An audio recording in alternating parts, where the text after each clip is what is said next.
24 اردو اہم خبریں۔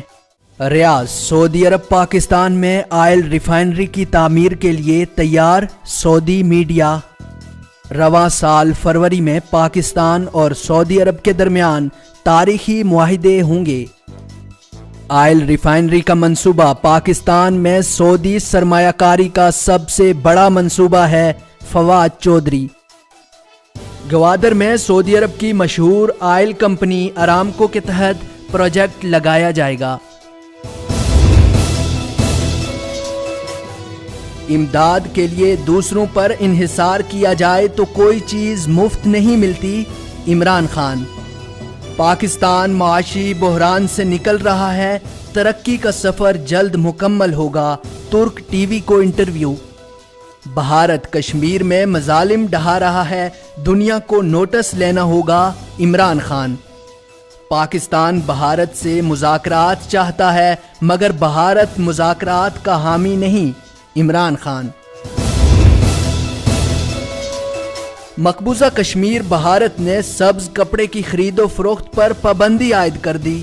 سبز کپڑا پاکستان کی پہچان ہے، پابندی کا مقصد کشمیریوں کو پاکستان سے دور رکھنا ہے، بھارتی میڈیا۔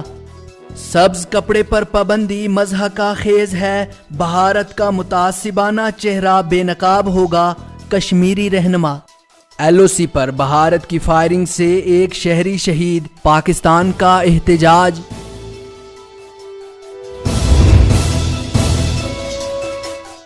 بیجنگ، چین کی اقوام متحدہ کے حکام کو سنکیانگ کے دورے کی مشروط دعوت۔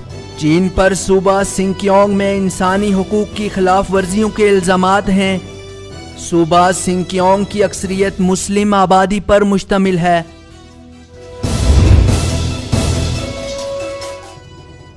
تہران، ایرانی مستعفی وزیر کا اداروں پر $3.5 ارب کی لوٹ مار کا الزام۔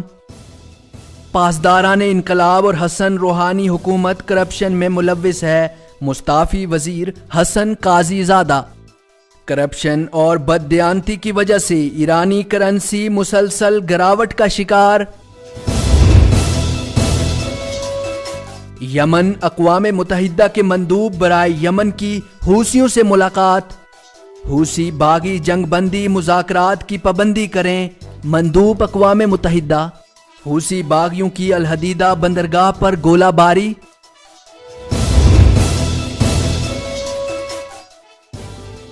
ایران، افغان مہاجرین پر بدترین تشدد جاری۔ ایران میں مقیم افغان مہاجرین بنیادی انسانی حقوق سے محروم۔ 24 اردو کے پروگرام دنیا میرے آگے میں ایران میں افغان مہاجرین کے ساتھ ہونے والے مظالم کی لرزہ خیز داستانیں۔ اقوام متحدہ ایران میں انسانی حقوق کی خلاف ورزیوں پر نوٹس لے، انسانی حقوق تنظیمیں۔ بغداد، پارلیمانی وفود کا دورہ اسرائیل۔ عراقی پارلیمنٹ نے وضاحت طلب کر لی۔ عراقی پارلیمانی اراکین نے اسرائیل کا دورہ کیا۔ اسرائیل کی تصدیق کے بعد عراقی اسپیکر کا ایکشن۔ عراق اور اسرائیل کے درمیان سفارتی تعلقات قائم نہیں۔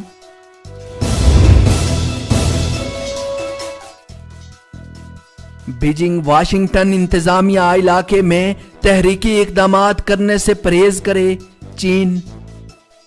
امریکی جنگی بحری جہازوں کا جنوبی چین میں داخل ہونے پر تشویش ہے، چینی وزارت خارجہ۔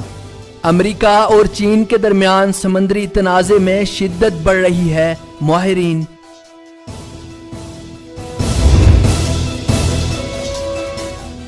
تہران، امریکہ نے ایران کے ساتھ مذاکرات کی تجویز دی ہے، ایرانی سلامتی کونسل سیکرٹری کا بیان۔